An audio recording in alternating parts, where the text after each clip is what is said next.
It has been nearly half a year since I've last had a look at StarCraft Evolution. In case you're unfamiliar, this is a custom fan-made mod where you have one player playing StarCraft 1 going up against a StarCraft 2 opponent. Now what I've got for you today is a best of 7 showmatch series where every single map is going to be played. So technically speaking, this could turn out to be a 7-0 where both players are going to be alternating between StarCraft 1 and then also StarCraft 2.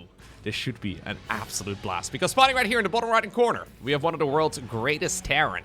Playing with the Brood War SCVs, we have none other than ByuN. His opponent, one of the world's great Protosses. Spawning right here in red with the StarCraft 2 units, we have Classic. Now we're starting off on a Brood War map, so this map is called Holy World. I did a little bit of very basic research. Okay, so apparently that is that a disruption field from the Corsair? I guess it is. I did a little bit of very basic research looking at the StarCraft Evolution page. It's not Psystorm. That would have been kind of crazy. And I was wondering, like, how active are they still when it comes to developing this particular mod? Like, how much has changed to this particular gameplay in the last half year or so? And it turns out there have been a ton of updates. So many, as a matter of fact, that I decided to not really bother reading it all. And I just decided to go straight to casting. Maybe I'm being lazy here, but look, my problem is that I'm very familiar with StarCraft 2, and while I do know a little bit of StarCraft 1 as well, it's not my specialty, let's say. I mean, I have played plenty of StarCraft 1, and I can certainly cover the games, but all of the little intricate attack details and the exact damage types and all the rest of it, not necessarily my specialty. And obviously a lot of the changes that they are making, right, to this mod at this point in time is not so much trying to, like, do a very accurate version of StarCraft Brood War for the Terran here, or, you know, making sure that the StarCraft 2 units are identical to the version that they are in StarCraft 2. It's a lot of, as we have a little bit of a tea party apparently, it's a lot of balancing specifically for this mode. So even though, like, the bare bones of the mode will be just StarCraft 1 going up against StarCraft 2, they have had to make a lot of balance adjustments, because otherwise the games would basically be unplayable, right? And I mean, the same can be said, for example, for the maps. These maps are all, okay, apparently now they all have 1,500 minerals for each of these bases. Just the mineral fields alone can already change the outcome. In StarCraft 2, mineral fields, half of them for every single one of the bases, will have half of the resource count. So that alone allows you to turtle way longer already, and it really does seem to benefit the Brood War races a little bit more, because that is how they are originally balanced in StarCraft 1. Anyways, long story short, this should be an absolute banger. But yeah, just know that they have been updating the mod regularly as well, and hopefully we're gonna see some of the new goodies that they have added. As we have ByuN right now, opening up with a Vulture. One of the coolest units in all of StarCraft, I will say. Maybe they're not quite as explosive. Well, actually, maybe literally, in the literal sense, they are more explosive than a Hellion.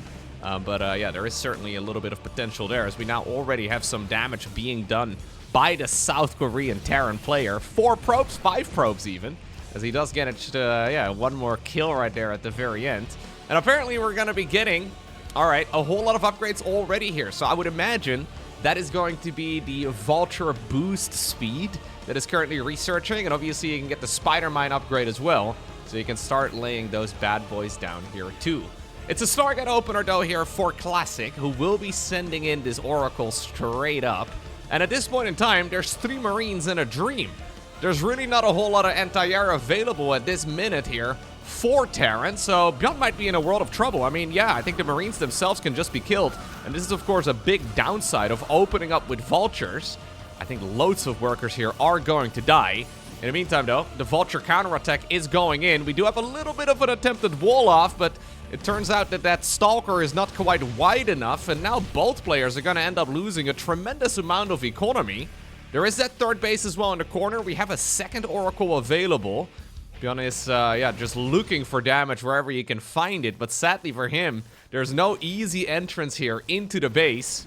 He does have a follow-up plan as well, though, but right now the wall has been completed, and ByuN, sadly for him, is not going to be able to get any more worker kills here for the time being. So, as the dust settles, This is a really lovely start, I would imagine, at the very least, for Classic. Just getting so much damage done, although he did, of course, also lose a very healthy amount of workers. Big advantage, though, is having that third base up, right? So he's going to be able to chrono boost out 3 probes at once, and that really is going to make life so much better. Now, the follow-up here for ByuN is going to be the good old Goliath. Do they have the Goliath sound effects as well when they hit flying units? I would certainly hope so, because that is one of the most iconic sounds in the entire game. Triple Oracle, though, available right now.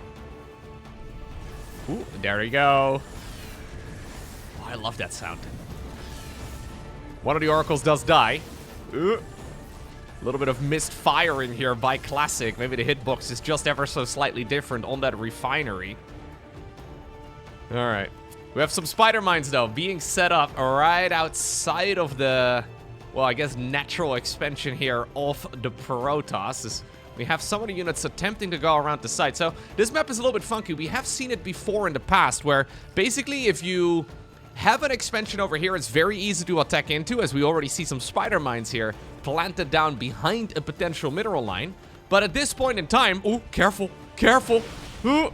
All right, it's fine. It's fine as long as we're detecting them and we're actually hold firing. We're good enough. At this point in time, Classic is walled himself in fully until, well, he just now ended up killing his own gateway there. But there is no easy exit out of this base other than him destroying his own units. We are gonna go for the very quick expo. I hope right here for Classic's sake that he's not gonna transfer a big clump of probes in this direction. If he grabs a bunch of them and right-clicks them onto this mineral field over here, that could be disastrous. As you may have already noticed, there's a little bit of splash damage coming out of those spider mines. You know what? If it is up to ByuN here, he's gonna be planting down those bad boys all over the map. He's making a transition here to siege tanks. He did not yet research siege mode. I know that is one of the things that they messed around with for a little while in StarCraft Evolution, where in some versions of the game you needed to research siege mode, and in other versions you did not. I think right now, if I understand correctly, you do... Aw. They hug in stasis. That's beautiful. Yeah, you do have to research it. This was a little bit of outrage. I remember specifically when they decided to just give the siege tanks for the Brood War Terran siege mode by default, which maybe balance-wise was a very manageable thing to do, but I mean, it's an iconic thing, right? To have to research the siege mode research, it just makes a lot of sense. Okay, one of the tanks is getting targeted, but man, does this Terran army look dangerous. The stasis ward, though, is spicy. Classic backs up and snatches quite a few of those units here temporarily. Still, though, the Goliath damage is solid, and I gotta say, the Vultures also are dealing a lot of damage. That is where Classic is finding himself to be quite powerful, right? He just has a much bigger eco. He's setting up a 4th Nexus of his own right now. It looks like the Spider Mines, I mean, they may have gotten a few kills, but nothing all too extreme. As a matter of fact, I don't think any of the workers there ended up dying for Protoss. In the meantime, we have a 3rd base coming up for ByuN, but it's so late in comparison. There's already a fully mining base in the upper left-hand corner. Now the Stalkers are going in around the site. Vultures, Goliaths, and siege tanks are desperately trying to make their way back home, but Classic is tearing his opponent apart from the inside out. The mobility here of these StarCraft 2 units is just so noticeable. Yeah, the siege tanks do deal a lot of damage. Oh, he doesn't have high ground vision over here. Okay, yeah, the Oracle gets nearby. In the meantime, the Oracles are also zapping away at whatever they can. I think at this point, especially now with the comments that are getting cancelled, the very best course of action here for ByuN is one final hurrah. I think you gotta go for one attack. One push for all the marbles, because I highly doubt you're gonna be able to sit back and try to macro your way out of here. I mean, apparently ByuN disagrees, but he knows that the opponent already has 4 bases, or at the very least he assumes here. It's a safe assumption to make that it's 4-base Protoss. How in the world are you gonna win the long run when you have about half of the economy available to you? You can try and build up an expansion, I guess, over time here, but it is not going to be something that is very easy to catch up into. So what can Classic do at this point in time? I think the safest thing that he could go ahead and pull off is a fleet beacon. Psystorm with a fleet beacon here. I mean, assuming ByuN is indeed going to turtle. He's setting up shop right over here. Yeah, at this point it does still look like a push, but he's making a new expansion. I love the spider mines being planted down. They're so sick. Okay. Armory also building. Yeah, ByuN is actually just playing the macro game here.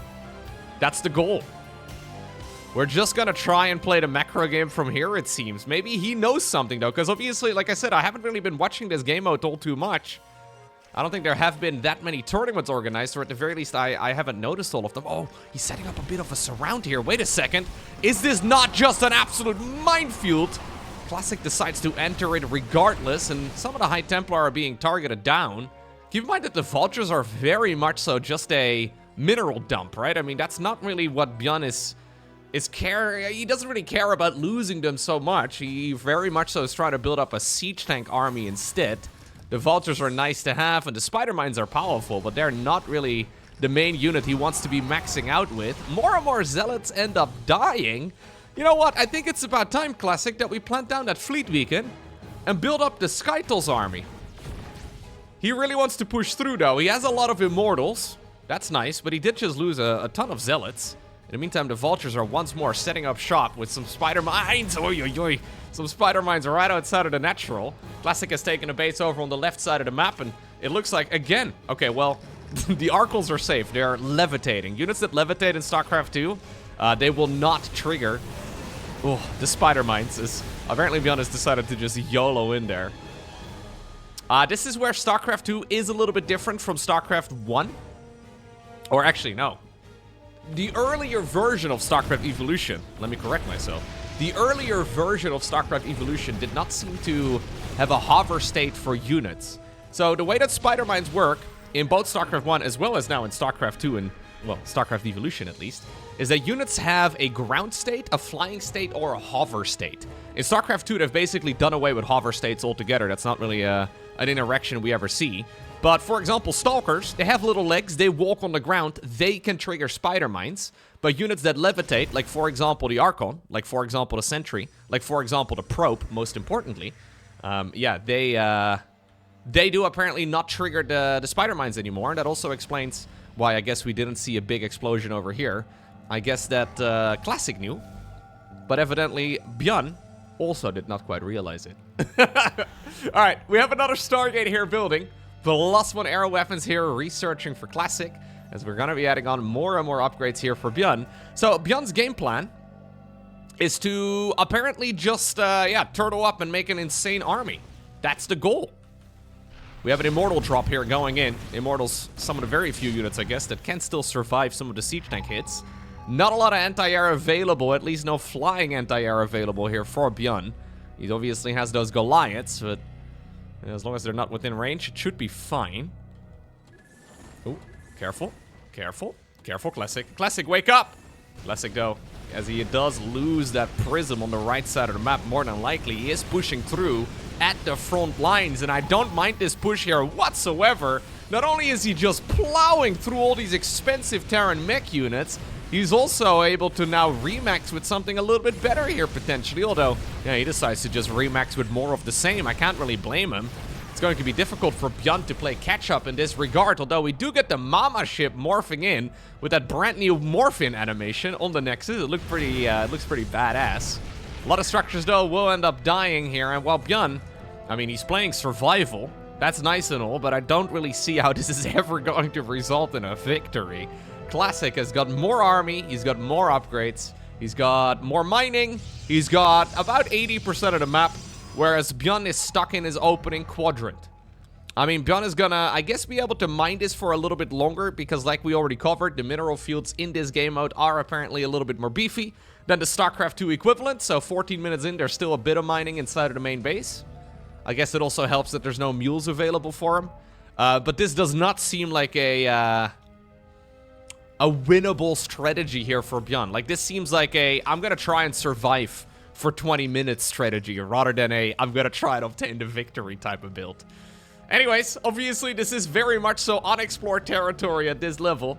So let's find out, I guess, whether or not he will be successful. But look at Classic setup right now. Like, look at the minimap for just a moment. This is... I mean, I don't want to call it unlosable, because I'm pretty sure I could pull it off. I would be able to lose from this position. But I think for Classic, this is for all intents and purposes game over. Where did Mama go? All right, there she is. Da-na-na-na-na-na-na-na-na-na-na. Cue the Jaws music, because we're headed to the main base of the Terran. Are we gonna try and end this with a banger? Okay, we have two options right now for Protoss. Either we sit here and we kind of starve out the Terran, or we try to go out with a, well, very exciting scene for the fans. I think we're going for option 2. I believe we're doing a mass recall into the main base of the Terran player. ByuN is doing a little bit of yapping, but this is not the time for talk, as suddenly the entirety of the Protoss army appears inside of the main base of the Terran. Okay. I mean, the Immortals are having a great time. Keep in mind that he can always recall as well with the Nexus. It is not a shared cooldown here for the Mothership and the Nexus. I mean, ByuN is actually able to defend this reasonably well thus far, but the problem is obviously that he just does not have his siege tanks within range. And if they unsiege and move forward, it's gonna cost them dearly. GG gets gold. It's Classic who wins game number 1. Okay. Game number 2. We find ourselves on the Brood War map Vermeer. Named after the Dutch painter. Surely. Has to be. Now we switch sides. Well, ByuN is still playing Terran, but he's playing StarCraft 2 now. Classic. Still playing Protoss, but he has switched to Brood War. Oh, I've been sitting on these replays for a couple of days, and yesterday, I was feeling pretty bad. I had slept really quite well, as you may be aware. Bella is now 2 months old, and yeah, she's been doing better, but obviously she's still very small, so she still wakes up quite a lot. Yesterday I slept quite well, but I had a terrible headache for most of the day, so I figured I'll save the replays another day, and we'll have a look at them tomorrow, aka right now. Turns out, over the last 24 hours, Bella woke up at 10 to 2 a.m., so 1:50 a.m. She slept perfectly again afterwards, right? So I gave her a bottle. She slept perfectly again afterwards, but for some reason, my body refused. So wait a second, now the baby is sleeping properly, and my body decides that 1:50 a.m. is enough sleep? What is this? Not cool, man. Being a human is tough sometimes. I will say, I've been playing a human in my IRL playthrough for 3 decades now, and it's been pretty smooth sailing across the board, but as I am casting it, or as I'm casting this, it is 11 a.m. over here, and I've been up since about 2 a.m. Yeah, very nice. You'll have to see it. Bella, by the way, slept until about 8 before she wanted another bottle. So shout out to Bella for finally being able to sleep properly for once. And, yeah, my body decided that, nope, we're not doing it. I tried all the things, man. Like, I did all of the things. All of the regular list of... But I guess sometimes your body just doesn't want to sleep. So anyways, I figured, should we cast the games today? Should we have a look? Do we wait another... No, we don't wait another day. And I gotta say, so far, I can make sense of my own words at the very least. Maybe I'll listen back to this and realize that I have just been uttering nonsense. Anyhow, the nonsense seems okay so far. Cheeky little probe scout. This is, of course, a 4-player map. Classic is going to be able to figure out roughly where his opponent is located and roughly what is going on. ByuN is picking a color, by the way, that seems to blend quite nicely into the background right here of Vermeer. Classic not so lucky. You know, whenever I see Brood War maps in StarCraft Evolution, I know I say this every time I cast a series like this, but seriously, they look so nice. Don't get me wrong, like, I think the StarCraft 2 maps, we've been spoiled. They've been looking better and better and better over the years that we've been, well, having the map creator community, right? But it is so freaking nice to have these, like, more muted color schemes as well. I guess right now in StarCraft 2, the trend is to have pretty bright colored maps, and don't get me wrong, I like it. But there's something about the nice grassy dirt background over here. Very muted, but hey, a little bit of grass growing on your Nexus, as the people call it. All right, anyways, it's going to be a Reaver drop right here for Classic. Gravitic boosters coming up inside of the robotics support bay. That is, or Gravitic drive, rather. Gravitic boosters is for the observer speed. Gravitic drive is going to be for the... I was going to call it a warp prism, for the shuttle speed, as he will be building one of the slugs. I mean, it takes a while. Let me try again here in just a moment. Give it a second. He's going to be building one of the slugs. Okay, well, if you looked very carefully, you could see it for about 1/10 of a second. Very nice. Well, luckily right here for Classic, he also immediately dropped off the cargo and showed it here to the Reaper man. There is one important distinction between this and the Brood War equivalent, and that is that there is like a 1-second stun on the Reaver when you first drop it. Because when you path perfectly in this particular game, obviously StarCraft 2's engine is quite a bit, quote-unquote, better than a Brood War engine. At the very least, units kind of listen to you. Depends on your perspective, I suppose, whether or not you think it's better. But anyways, with perfect pathing, it would just be a little bit too good. There's the Gravitic Drive, so the boost is indeed coming in. Third Nexus coming up here for Classic. Shield batteries being planted down here. We have another Reaver added into the mix. There is also a Dragoon here available. Oh, aren't you supposed to drop the Dragoon off first? I think that's the idea, right? You drop the Dragoon off first so it can tank the siege tank hit. Dude, I love the sound effects and just the graphical. It just looks so brutal, man. It's really nice. Oh, careful with that prism. Careful with the mineral line. Woo. Yeah, you can scan, but the guy in the missile turret doesn't have instant and infinite range, man. Like, whoa. Very ambitious scan right there for ByuN. In the meantime, on the other side of the map, we've got ourselves a second Stargate together with a fleet beacon. So, where are we going to be taking this game right now, Classic? We have gone for a Reaver drop and then straight into Skytos? Admittedly, in all the games I've seen ByuN play lately, he does play Terran versus Protoss like he is forced to turtle. He's been doing this in StarCraft 2 as well, man. I really kind of hate it. Just ridiculously passive gameplay from ByuN lately, which just feels very out of character. I guess he believes that TVP is not playable in any other way. I'm not entirely sure, but anyways, he will see now that the banana boats are coming out. At least they look like bananas to me. The bananas will be built here in just a moment for Classic. And upon seeing, indeed, the passivity of this Protoss opener, Classic is gonna try and see if he can defend this push at the very least. ByuN does have a lot of units. Doesn't really bother microing them very much so far yet, though. Yeah, okay. Men with gun, good. Death animation, sound effect. Ooh. It looks pretty, right? I mean, unless you're a fan of Protoss, I suppose, but I quite enjoyed the way that those Dragoons died. Maybe that's a me issue, I'm not entirely sure. The Marines are pushing through, though, and this is so many probes dying! Oh, wait a second, did he just... One of those... Oh, jeez, man! Oi, oi, oi! I love Reavers very much, but they are quite literally very hit or miss. Look, there's the banana ship.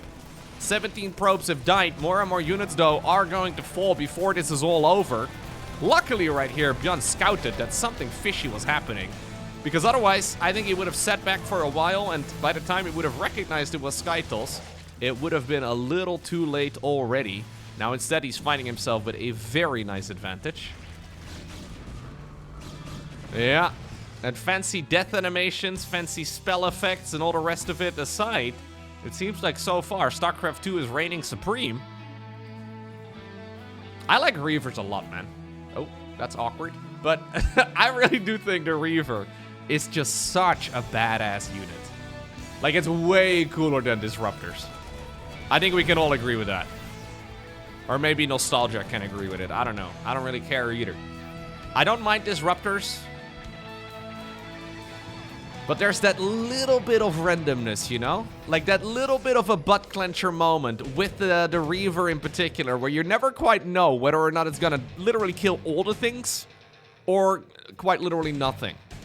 Yeah, I guess the Disruptor is the more reliable version. I guess it makes sense for a game like StarCraft 2, but...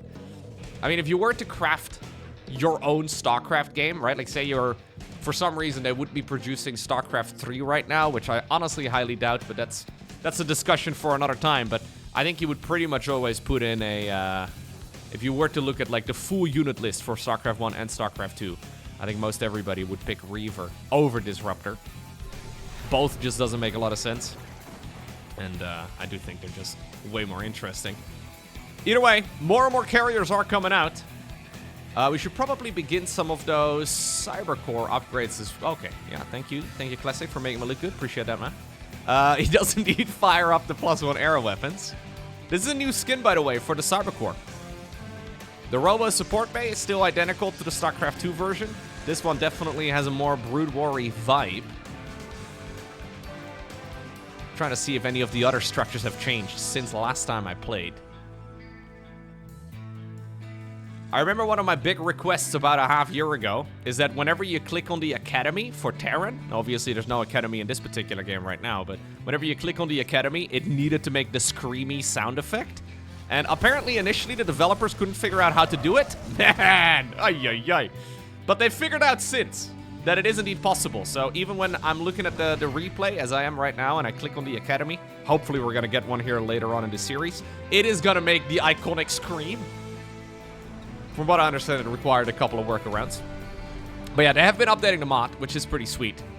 And I guess some of the structures may still need their own little skin, but these should be, yeah, this should be a handmade one. And it does fit in quite well here. Same right here for the Fleet Beacon and the Robo facility. I guess they still need to, maybe they're good as they are, but they kind of do still need their Brood War equivalent, so to say. In the meantime, though, on the other side of the map, ByuN is just gobbling up whatever he can. And compared to the previous game, the tables really have turned now. I'm assuming... Ooh. Yeah, that's a lot of Vikings. We need Storm here, man. And honestly, we needed Storm a minute ago. Since Storm is not here, it's coming, but it's still a while away. Okay, the Vikings can put in a lot of work. You can tell, though, that when all of the interceptor ships are deployed, which takes a while, the damage here of this Skytol's fleet does go through the roof. The Dragoons already deal a lot of damage as is. And he's hunting here as well with those Reavers in the back line. Vikings get a good spot. I like that positioning there quite a bit. For some reason, though, they didn't all fire at the same time. A little bit of a misclick, I would imagine, right there for ByuN. And the clock is ticking. This is a very powerful research. So Storm in this game for Brood War is more powerful than the StarCraft 2 equivalent. At least last time I checked, man. Plus, maybe again, I'm a little bit biased, but I think the cast animation for the Brood War High Templar is way cooler. They look so freaking badass.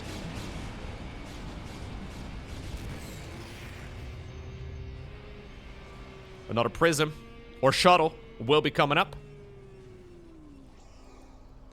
We have another Nexus as well, 2 of them being snuck out onto the map. Classic knows that High Templar are going to be available. There they are. They don't have the Kijkwijzer amulet, though. Oh, they don't yet. We are getting it now. That is the energy research. For now, though, EMP is going to be suffice to... Oh, it will be suffice here to just push this all away. Okay. ByuN is kind of on a timer, though. He has now seen the High Templar coming out. And soon, the weather forecast will be stormy. 3 zealots are being sent out. Of course, you cannot use this as a way to, like, reinforce anything. You cannot warp in reinforcements in Brood War. At least not with the shuttle.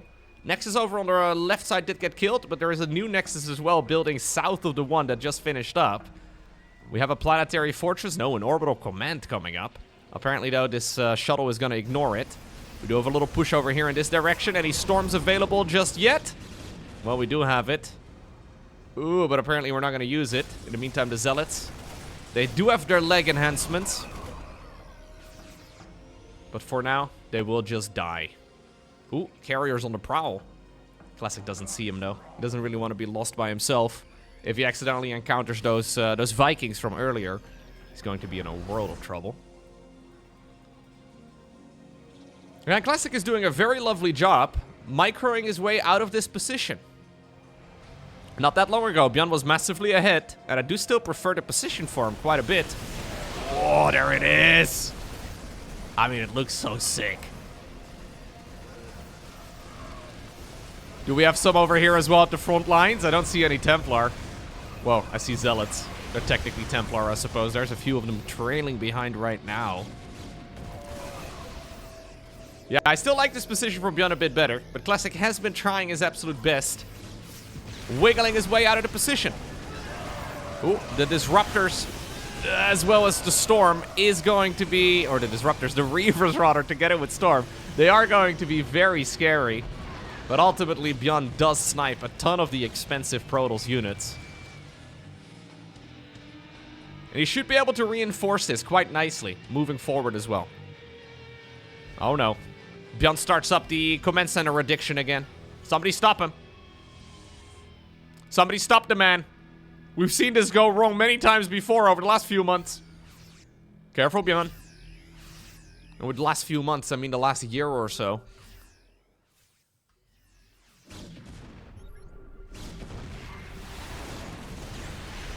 Nice EMPs. Nice Vikings. And without any support, those carriers are just not going to do anything, man. There's finally another High Templar joining in, but it gets EMP'd before it can cast any Psy Storm. And now we have some all-army hotkey Stimpek straight through the middle of the map. This is ByuN saying, get out of my game. And he will get what he came for. GG. Just to make it more confusing for everybody involved, we've decided to have blue versus blue. Luckily for us, it's not a mirror matchup. And I guess we do have Brood War going up against, well, StarCraft 2, so maybe it's not the end of the world. We find ourselves on a map called Radion. Bottom right-hand corner, Classic playing StarCraft 2, and then all the way in the opposite corner, it's ByuN with the good old Brood War units. And for this particular game, I just want one thing. I want the Academy to scream at me. Hopefully it still works. I don't know. Maybe. Or maybe, yeah, maybe it's gonna be mech again. It did seem to be quite good, to be honest. I guess the main problem is with Terran mech, right? It's similar as it is in StarCraft 2. It's just difficult to control a lot of terrain. The map is certainly very specific for that sort of thing. So we have a very easy to take natural, it looks like. And then there is a reasonably easy third as well as a fourth over here. But that is kind of it. And I wouldn't really call the third and the fourth as easy as it was on map number 1. You need, I think, a bit more of a mobile army. I'm really liking this, by the way. If you're enjoying it as well, please let me know. Big shout out to Enki for hosting these show matches. I'll go ahead and link some of his things as well down below. I'm pretty sure that the way that this works, and maybe I'm mistaken, is that Enki puts up a prize pool of a few $100s, and he's like, yo, do you guys want to play a show match?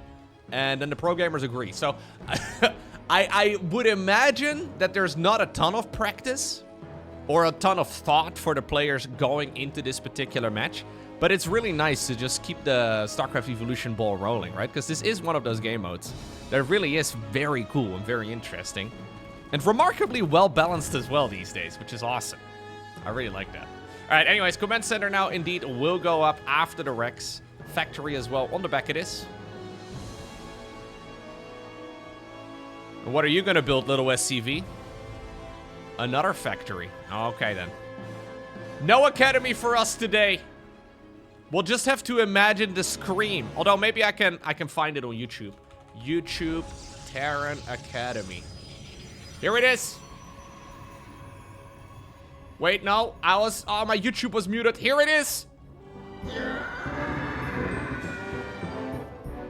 Apparently that sound effect was uploaded 17 years ago on YouTube. 17 years ago. Okay, well, you know what? I guess that's acceptable. Fun fact, I actually made my YouTube channel in 2008. That's like 12 years ago. Give or take. It's a brave Marine over here, but I've got a feeling he's gonna struggle. Oh. Well, you know what? Apparently there's a chance to miss when you're in that fog wall. I wasn't sure if I saw it correctly earlier. We once more have a vulture opener here for ByuN. I feel like ByuN's color doesn't really correspond with the color on the scoreboard or the minimap. Am I losing my mind right now? It's a very different color, isn't it? This is more like a teal greenish color. The one over here is very light blue. Oh well. Oh well. God, now I can't look away. Nice little bit of body blocking here. Yeah, maybe one more SCV? Nope, we get some repair micro here out of ByuN. Cheeky, cheeky. Keeps the worker alive. I love it whenever, like, you see some of the things going horribly wrong, some of the broad strokes in the game going horribly wrong, but then some very pinpoint accuracy micro over there. It's really sweet. All right, we're gonna go into the boosted vultures yet again. Third factory, indeed, added into the mix. And we should be pumping out those bad boys for quite a while. And look at them. Look at them with their elbows out. I mean, if you ride a bicycle this way, or a bike rather this way, you're gonna be exhausted. These guys, though, they wear, like, what are they? They're not wearing helmets. They have, like, sunglasses and bandanas. Hell of a way to ride a bike. Ooh. I've seen crazier stuff on the highway, though. Nice force field over here. We are gonna see one of those spider mines dropped off, but yeah, good luck with that. Not gonna be able to do too much as long as there's detection nearby, and Classic does indeed build up that observer nice and quickly.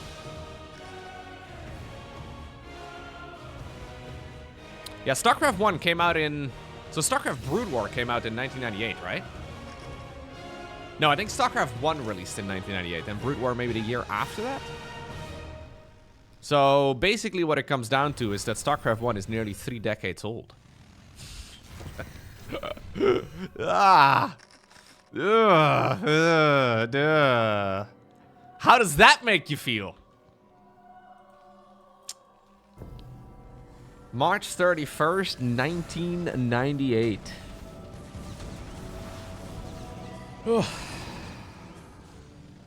That's crazy. These Adepts not getting any kills either, man. That's also crazy. Can he... Okay, get 2 more on his way out. That's nice. 3 in total. Yeah, for some reason the interface is kind of bugged out, it seems. The light blue and the green are certainly not accurate.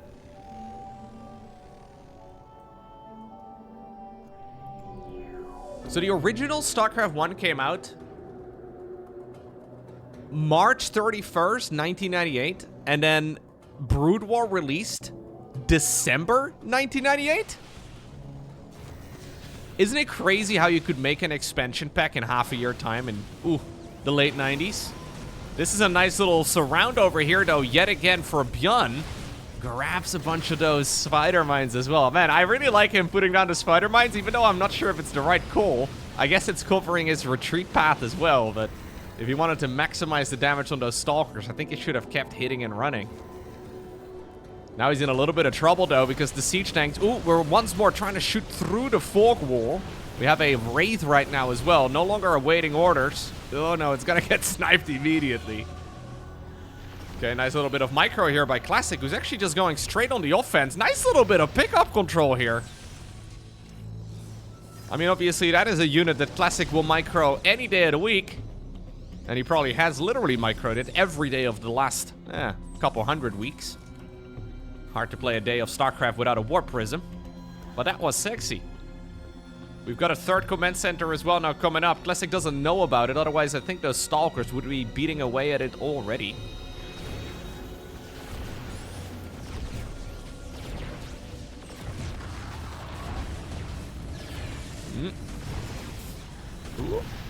Yeah, Warp Prisms may be overpowered.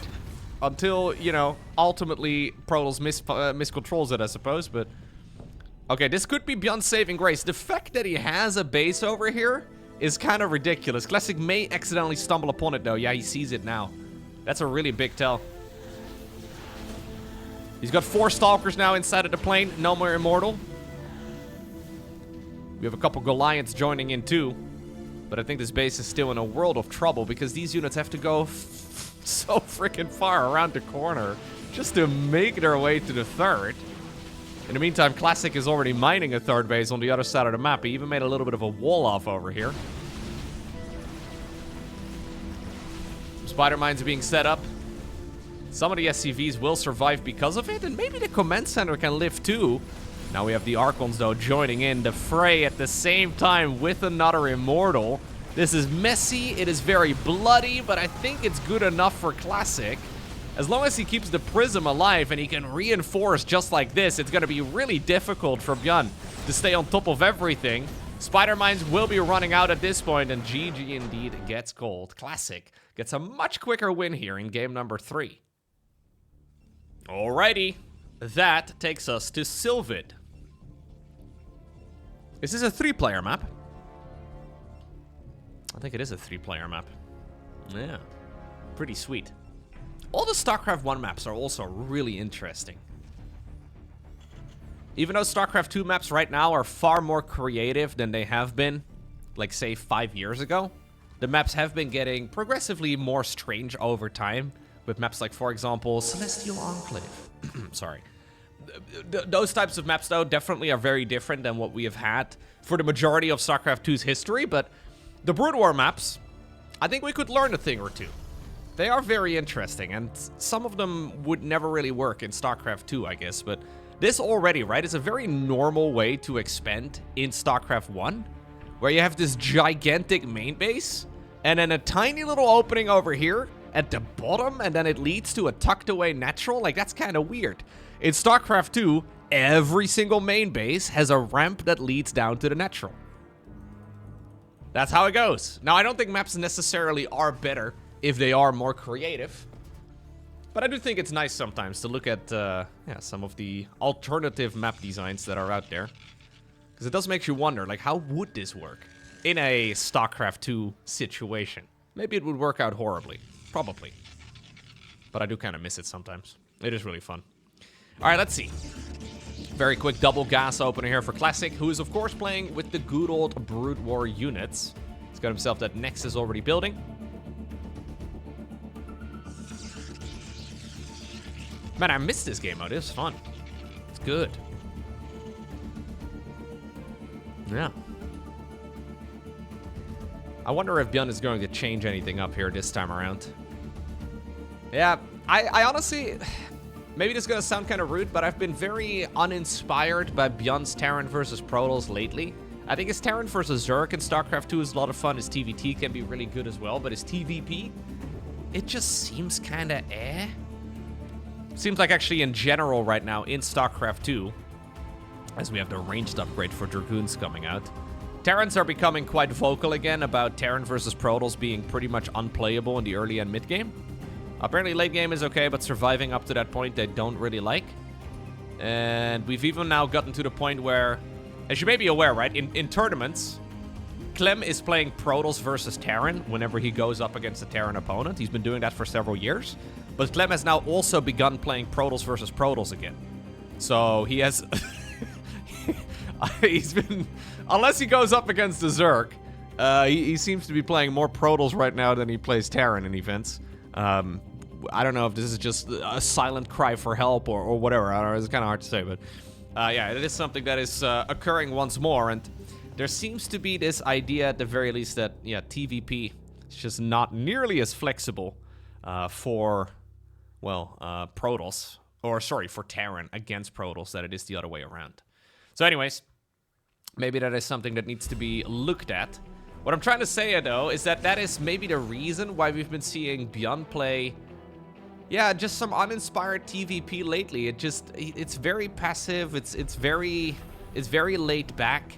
We've been seeing guys like Maru find quite a lot of success with all those SCV all-ins and whatnot, but ByuN doesn't really mix those in either, and he's kind of bringing some of that style right now as well to this particular game mode, at least thus far, as apparently he's decided that Terran mech may be the way to go. You never really play mech. Oh, some nice lock-ons. Oh, he gets both of them. That's actually so well done.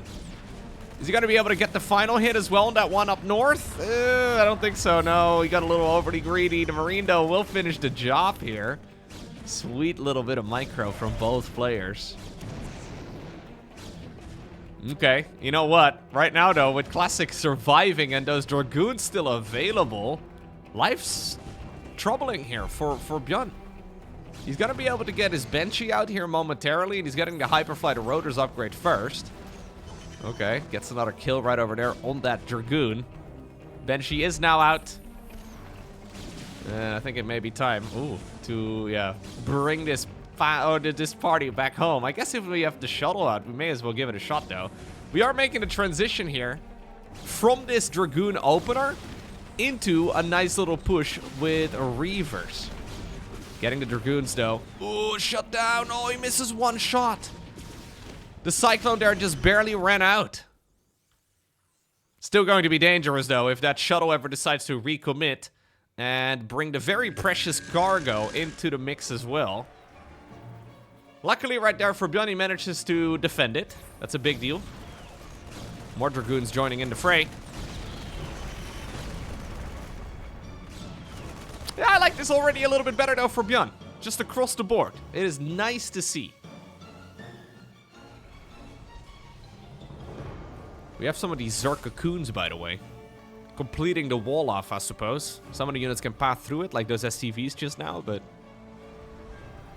funky way of making a choke point a little bit more narrow. I'm trying to think if there's any other way of pathing through it. I guess it's mostly just the workers, right? Should only be for workers. Alright. We're a little bit late here on the gravitic drive research. So, Classic is not going to be able to get that boost straight around the map immediately. Apparently, though, that's not going to dissuade him from not giving this a shot.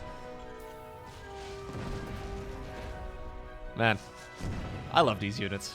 Yeah, they're so fun. I guess that is kind of the theme with StarCraft 1 versus StarCraft 2, at least in this mod especially, it's much more noticeable. There's a bit of RNG, right? In StarCraft 1, I guess. Just a little bit of randomness. StarCraft 2, you know how much damage something is going to do right away. But with Brood War, you never really fully know. Reavers are one of the clearest examples of it. Where sometimes they seem to just, kill everything, and other times they do no damage at all. It's the same for the Psystorm, though. Psystorm is, just so much harder to actually use properly, and it has a lot more potential, too.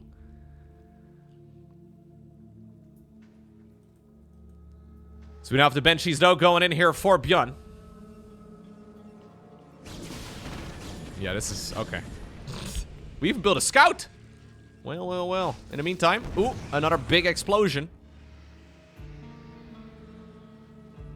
Last time I casted some of this game mode, the scout was considered busted.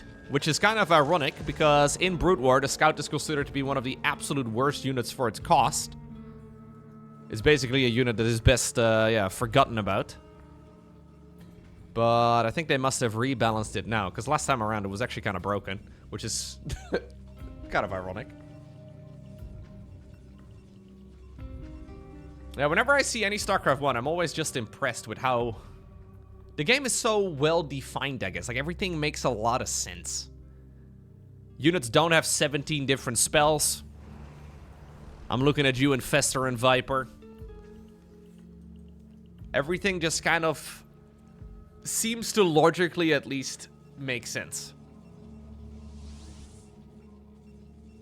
My favorite part about all of that, whenever I think about it, is that they never really intended it to be an esport. Like, they just made the game.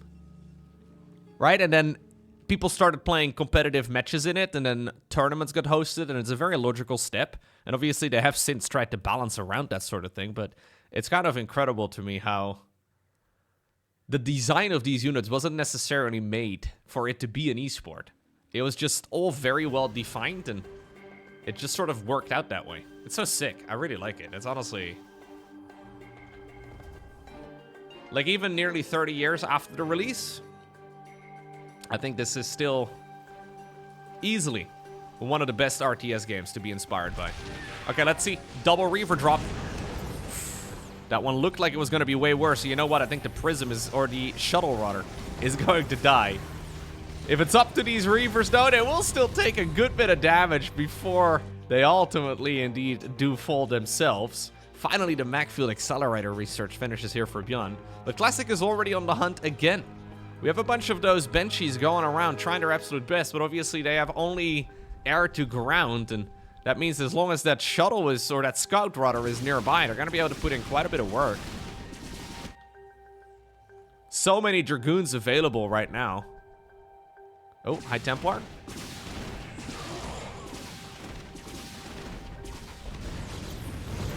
Dragoons are kind of nuts, aren't they?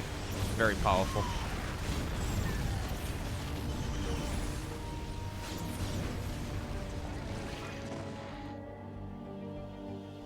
Yeah, it's funny. Like, I feel like with StarCraft 2, the units are also very not gimmicky.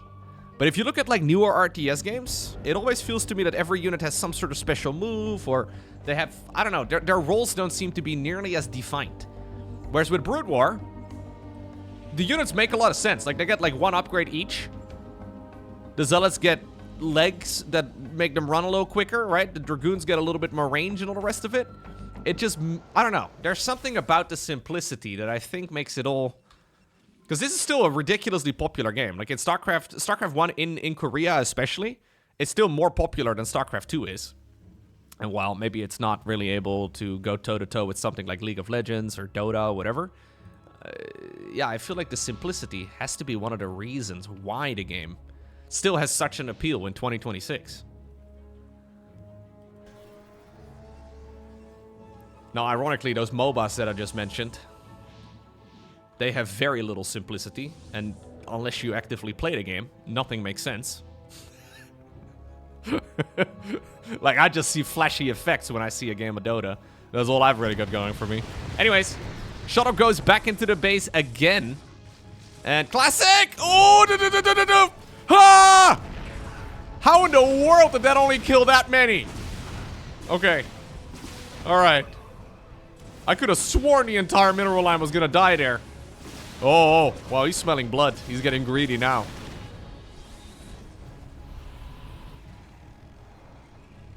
Where are we killing those additional workers? Where is he? Wait, what's going on right now? I was so busy chasing around. How did he, where did he just lose an additional bunch of probes? Am I losing my mind right now? I just backed up like half a minute. Somewhere something is dying.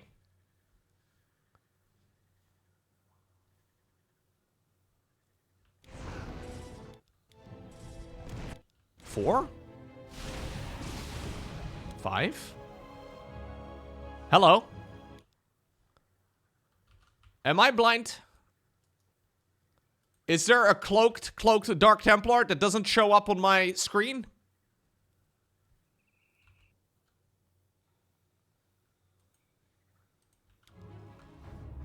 What? Oh, I think the interface might just be kind of buggy somehow. Has to be. I've had this before as well, one of the previous games where I thought that I was paying attention. I guess we have a Zealot going down here, but that does not seem to account up to 11. Alright, I don't know. Unless I'm really stupid. I mean, I am very sleep deprived, so...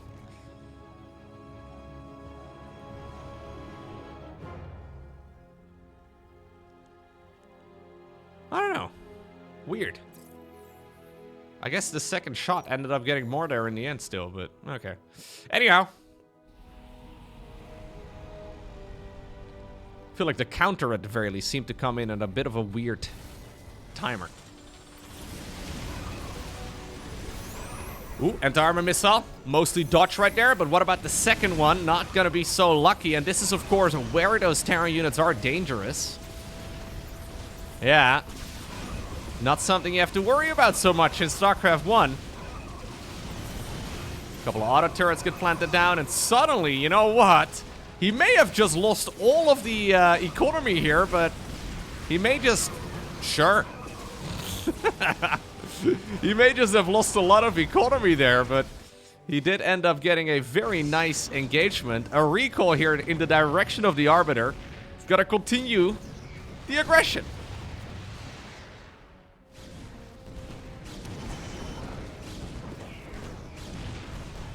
That is an ability I have seen a certain Brood War streamer complain about once or twice. Ooh, some big storms as well in the middle of the map. Those Arbiters are so badass, man. I really like Arbiters.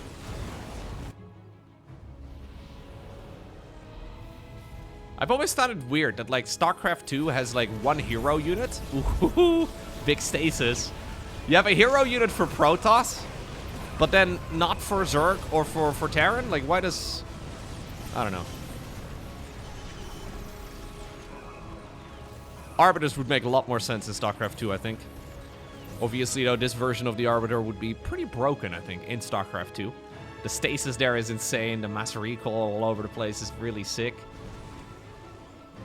More and more zealots are being made right here, though, for Classic, who has done an excellent job destroying his opponent's economy. But ByuN's army is still monstrous. Yeah, and this is a real problem here for Classic. He just lost so much because of that anti-armor missile and all of the damage output here that ByuN is capable of dealing with mech.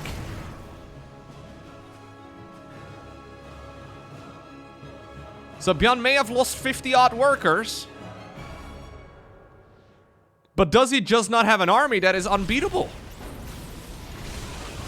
Woo! Yeah, the Thor doesn't really care very much. The Thor does not really care much about the weather forecast. It's got an umbrella. There's a built-in umbrella. Don't worry about it. In the meantime, some of the Hellbats going to town. Some of the leftover scraps as well, though, of the Protoss army. Trying their absolute best. And there is still a healthy chunk of Protoss. Like, we have loads of production still all over the map. One of the Thors is indeed gonna get sniped, it seems. Bunch of Zealots. Decent trade right there for Classic in the end. Who is really just trying to survive, and he's trying to push this Terran army back home. It looks to me like he actually achieved what he set out to do. ByuN decides to just grab all of his units and put them in one big ball again.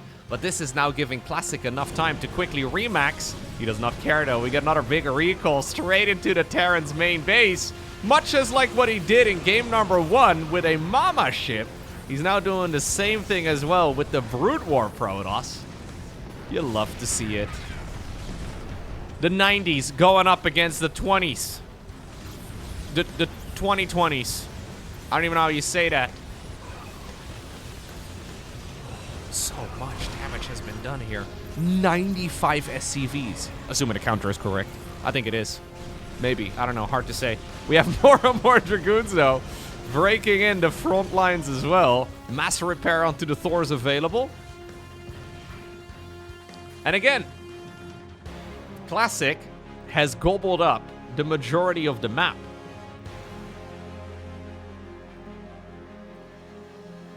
This production over here in the far bottom left is far away from the main. I guess is one of the reasons why that counterattack here from the Terran player was so dangerous. Classic is going to be able to set up some very swift run-bys by constantly producing out of these gateways.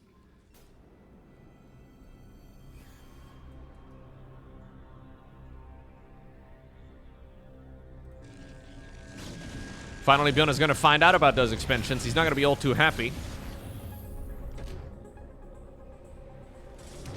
Loads of SCVs will die, in addition to the ones that already did. And slowly but surely, ByuN is just being torn apart. Are we going to recall yet again? Yeah, he sees the Arbiter. And just like many, many Terran players before him, upon seeing the Arbiter arrive in the main base, he decides to GG out. Oh, apparently that is all the Brood War maps done. At the very least, we've swapped on over to good old Mothership, a map that all of us are going to be very familiar with. My scoreboard is wrong. Hold up. 3-1. There we go. In favor of our lovely Protoss. Now, keep in mind that this is a best of 7 with all maps played. Since it's a show match, not a tournament match, it's just a show match. I guess Enki asked them to, yeah, just join him for 7 maps. So I will be keeping track of the score. Normally this would be match point for Classic, and I guess in the strictest sense of the word it is. But even if he wins this one, we're still going to keep casting and checking out more StarCraft, which is always nice.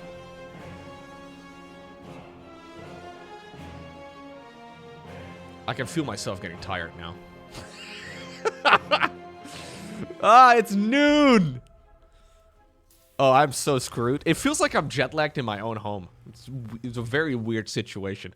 I haven't traveled anywhere far away in a while, but this is what jet lag feels to me. It's insane. Oh, it's the worst. The amount of StarCraft tournaments that I have covered, where like normally, like say it's like a 3-day tournament or whatever, from like Friday through Sunday. It's common to arrive on like Wednesday and to have like rehearsals on Thursday, right? Like usually that's to make sure production and whatnot is working. And it pretty much always happens to me that like the first night I just can't sleep for the life of me. It's the absolute, and it feels identical to this. It feels the exact same. Now, usually, right before the tournament starts, I can do a little bit of sleeping again, which is nice. So, I'm hoping that, tonight I can sleep as well. Maybe it's good. I have never been a napper. I hate napping. Is this how it starts? Is this how one becomes a napper? I feel like whenever I've tried taking a nap, like even if it's like a 20-minute one, it's like a new day has begun for some reason. And it's like suddenly that there's 2 days in 1 day and my whole body is confused. I don't like napping. I'm going to try and avoid napping. But maybe we'll be forced into it. I don't know. All right, we're going to go back into the singularity spike yet again. The Cybercore will try its absolute best. Look at it swing. You spin me around. Okay, sorry. We have the Reaper in the meantime going to town.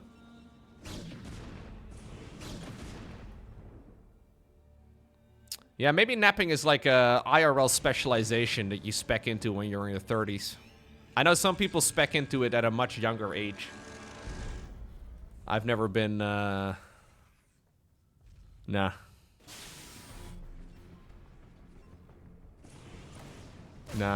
I'm thinking about it, but nah. Reaper goes back in. I guess I always have this fear as well whenever I do take a nap that I accidentally don't wake up from my alarm that I've set, and now I wake up 3 hours later. And now the rest of my week is screwed. I'm trying to think why I won't, why I don't. But yeah, I don't know. It's not my thing. At this point, I'd be happy to sleep 3 hours. I think it'd be fine. But I shouldn't, because then my days are gonna become nights, and my nights are gonna become days. You know, the real irony is that finally now, over the last couple weeks, Bella is the one that's been doing some proper sleeping. Like, she is finally starting to get into a rhythm. And apparently this is when I fall off the wagon? My god. Being a human is weird. Robo facility opening here for Classic. He won't have access to a shuttle this time around, nor is he going to be able to get Reavers across the map. So what are we going to make? Ooh, well, you know what? We can make a... Wait, he's obviously playing Protoss here. Never mind. Wait, whoa, Loco. See, I'm losing my mind here. He will have Reavers available. I thought for a second he was playing StarCraft 2. Ah! He won't be able to make a mothership, though, I can tell you that much. Ooh, he decides to just push through all of this.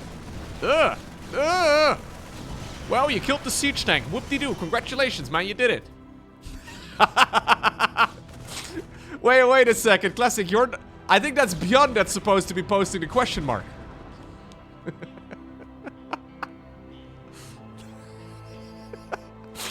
You just threw away 4 Dragoons for a single siege tank.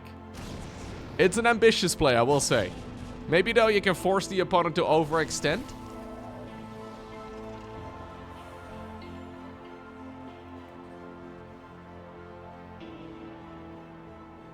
Not a bad idea. Ooh. You gotta juggle that a little bit better. You can put 4 Stalkers inside of a single shuttle. But only 2 of those Dragoons. I do like Dragoons, man. They're so fun. Other than their 4 orbiting wieners at the bottom, I find that a curious design choice. But everything else about the Dragoon I do like. Maybe I'm jealous. Gravitic Drive, once more.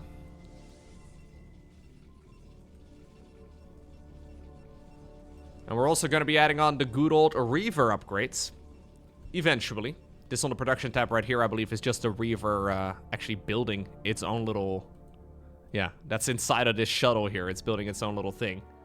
So you can see the number going up here. I guess it's considered to be a separate unit in the game. Very nice. There's already a missile turret, though. Yep.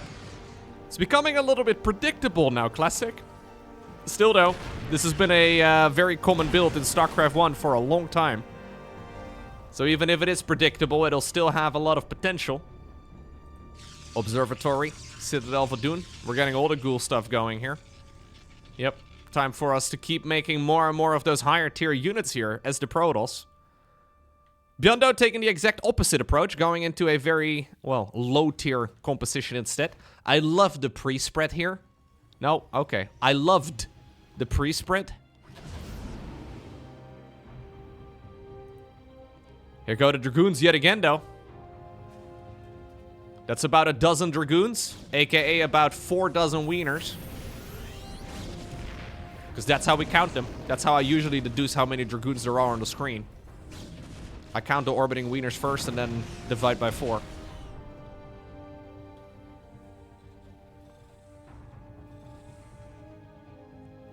We do get a nice little drop inside of the main base of the Protoss in the meantime. It's a load of gateways finishing up, but obviously you can't quickly warp in any reinforcements, and judging here by the amount of blue blood. Yeah, maybe Classic had a flying start in this game, but he just threw it down the gutter. GG. Next up, we find ourselves on everybody's favorite, the Celestial Enclave. It's a beautiful place. It's a beautiful home. And it's also a beautiful expansion. Oh, ByuN, you finished it. Oh, I guess you can fly. Never mind. Normally in StarCraft 2, you never would finish the structure. So you can actually still, cancel it and get the majority of your money back. For some reason, man, the way that this engineering bay, when it's flying, lifts up its legs, it reminds me of like a frog out of the water or something. I don't know why, but it's like spreading its little... Whee. Look at Classic here. A little question mark yet again. It has very strong frog-like qualities, right? Is this the sleep deprivation talking, or... I don't know. Oh, dude, I know if I keep casting for another 2 hours, it's gonna spiral horribly out of control. I'm not even gonna be talking about the game anymore. This is gonna turn into a one-man podcast. We'll be discussing the overlap between engineering base and frogs. You know, my favorite part about waking up at 1:50 in the morning?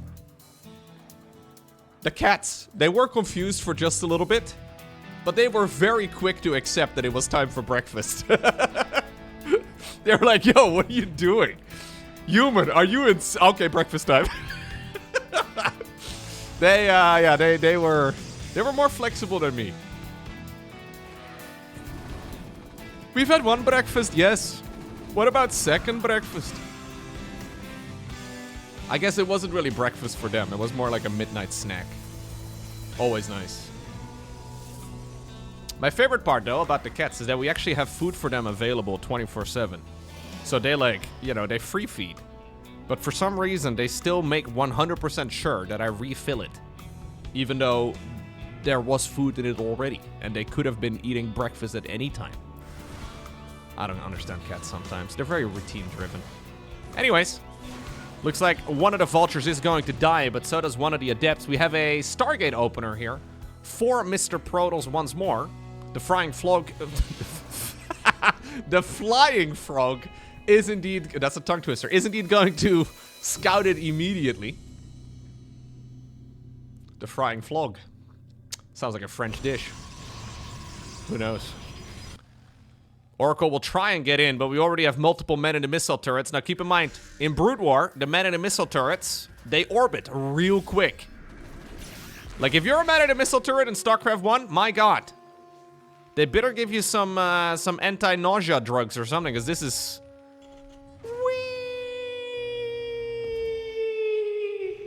In the meantime, a couple of vultures trying to get in. But... you know what? Even though the Oracles may not have been able to achieve too much offensively, well, you know what? I say that. Ugh. There's actually still way more damage here with these vultures than I thought they were going to get.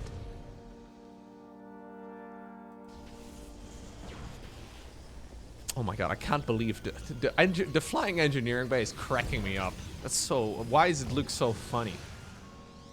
Okay, Ion Thrusters is available. Look at them go! Look at them go! They're so quick! And ByuN did just kill a lot of workers. Yeah, 12 probes is really nice. Not losing a single SCV on his side of the map. Sadly, our frog is going to burn down. Saddest day in my life. I mean, it's gonna take a while. And also, maybe you should just land for a little bit in the water. Take a little dip and then... Spider-Mine's coming up here for ByuN, as he is once more going into Terran Mech. Now, do we have... Because I was just thinking, if he indeed is going to go into a couple of scanny boys, some comsat, doesn't he also need an academy? I don't see one anywhere. I want to hear the scream. Come on. No supply depots that can be lowered here for ByuN, so he can't properly make a wall off here at the front. Still, though, the dance between the Oracles and the Stalkers, I mean... Yeah, it's quite strong here, right? I mean, the Goliaths are putting in some work. The Marines trying their absolute best. Spider-Mines, though, are going to make it difficult here for Protoss to continue fighting.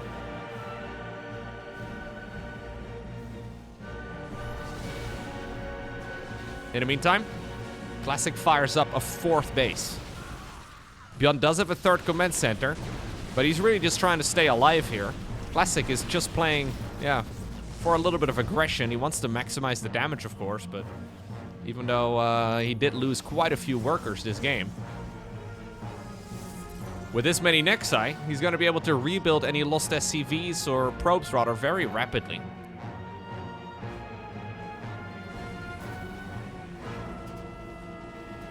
Okay. The Academy, it's coming up! Academy!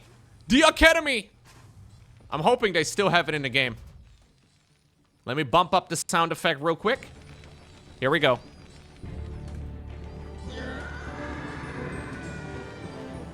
It is glorious. It is absolutely... I could barely hear it on my own headphones, but I'm pretty sure I caught it in the recording. Yeah! One of the greatest sound effects ever made. Ooh. Now look at the spider mines being set up to cut off the retreat path on those Stalkers. Yeah, the nice thing about those... as we do have a recall right now. The nice thing about those vultures is they kind of feel like they're mostly free. You do have to spend a little bit of money on them. But since they don't wear helmets, they don't really care much about safety. You can get them out for just a handful of minerals. And they pretty much always seems to get their money's worth. The Charon boosters, I believe that is the anti-air, right? For the Goliaths. Pretty sweet. Lots of SCVs did die though here. Classic trying his best to strike back in that regard. And he's actually evened it up perfectly. Already getting a 5th base going. Big blink forward, gets one of the siege tanks. Yeah, whenever he gets a tank, maybe it's not immediately cost effective, but ByuN does not really seem to have any intention on really moving out with these sort of setups, right? So it is likely that when you kill a siege tank, you're also buying like a half minute of passivity for ByuN. And considering the greed here that Classic is displaying in all these Protoss games, he's just gonna gobble up the whole map again.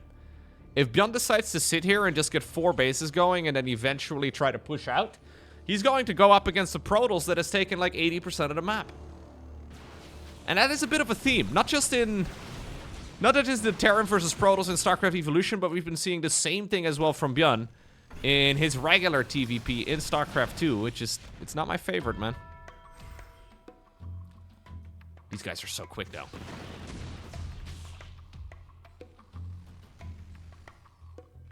Very nice. This background music, by the way, is from the Nova Covert Ops, if I'm not mistaken. Fun fact, these music tracks, or music tracks rather, are all available in StarCraft 2 as it is. But Blizzard never enabled them for multiplayer. So these are official soundtracks. The other music that we hear normally in the multiplayer version of 1v1 and all that is just tracks from the game, but they never actually updated the track list after the introduction of the Nova Covert Ops. Kind of crazy, right? So many cool tunes. Like, for example, this one that really do suit the game nicely, but yeah, we just don't hear them. But at least they're in here. Storm coming up here again for Classic. This time around, though, it's going to be StarCraft 2 Storm. Maybe not quite as powerful, but still very handy, especially against stationary targets. Assuming you can actually get them within range, though. Those siege tanks are going to be plowing away wherever they can. Massive Zealot warp in as well instead of the main base.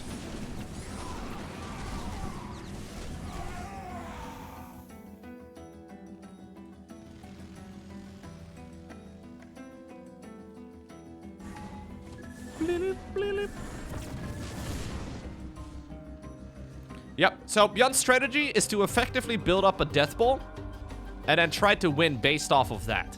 Now, if you're gonna build a death ball, it is absolutely critical to get your upgrades going. And that is something that neither player really have been prioritizing in any of these games. But especially ByuN here, he should be getting that armory researching immediately.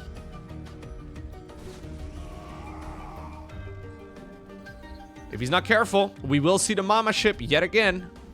We may see some Tempest out on the map as well. Storm is going to be lovely, though, to slow down the advancement here of this Terran army. Maybe the base in the middle can be sniped, but it's a very long trek to the north. He can run over there pretty easily, but the storms are just going to make it very difficult for him to actually proceed. I think we need to fire up a storm or a Mama ship here. I feel like the mothership would be incredible to have. Classic, though, is feeling the heat. Ooh, missile turrets being made in the middle of the map.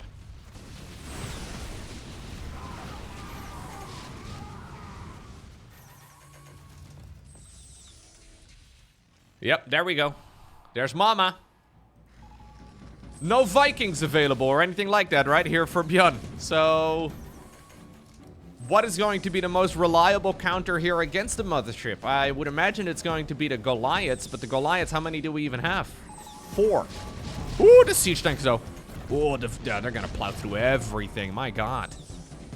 Every time the tanks fire, something dies.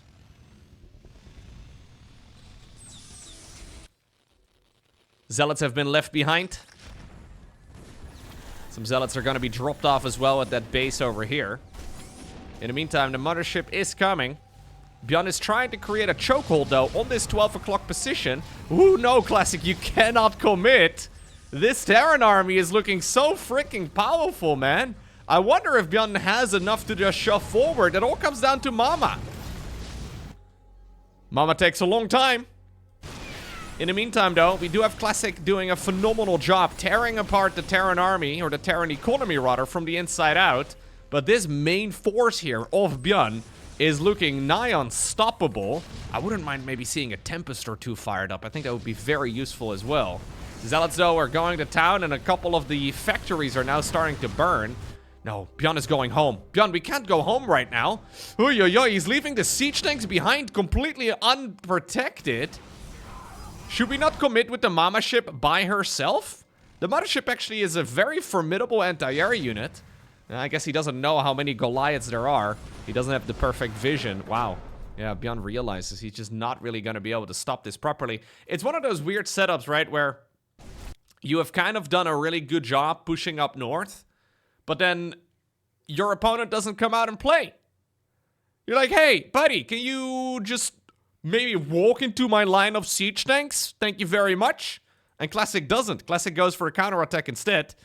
And despite the fact that ByuN seems to be winning every battle in this particular game, he loses the war. All right. And that will lead to the Ruby Rock. One final game for the fans. It's going to be Classic playing with the Brood War units.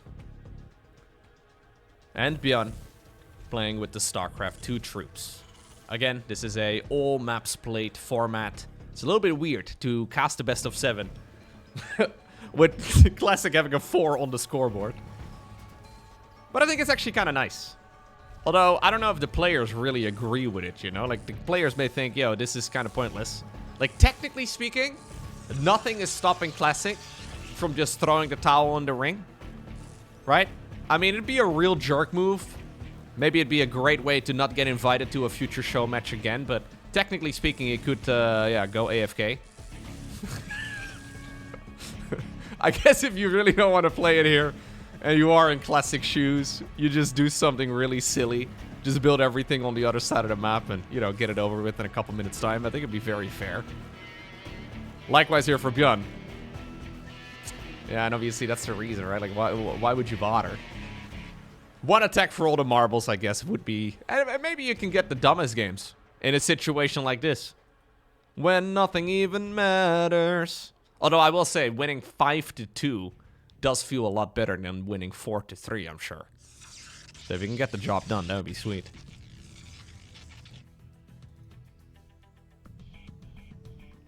Probius is going to return back home here in just a moment.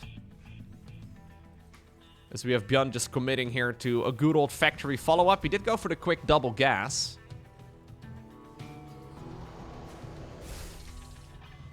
Yeah, ByuN obviously not having access to these bad boys in the previous game.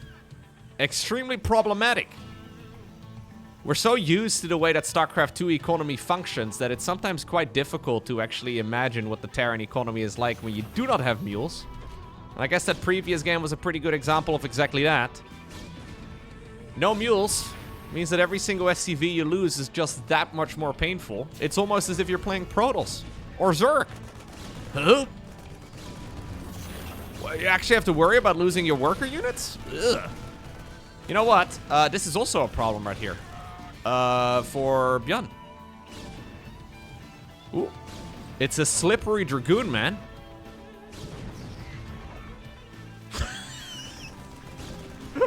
Classic, okay. Classic was trying to see if he could wiggle his way around that Terran base for a while. Normally one of the dumbest units in all of StarCraft Brood War. Now suddenly very wiggleable.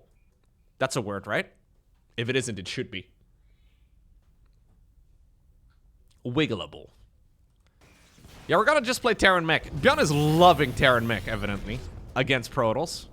Or either that he just feels that there is no way to play anything but Terran Mech.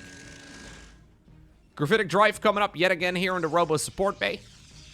And we are gonna go for another good old Dragoon drop. I mean, it's a bit slow. Dragoons, Reavers, Shuttles. It's a lovely combination.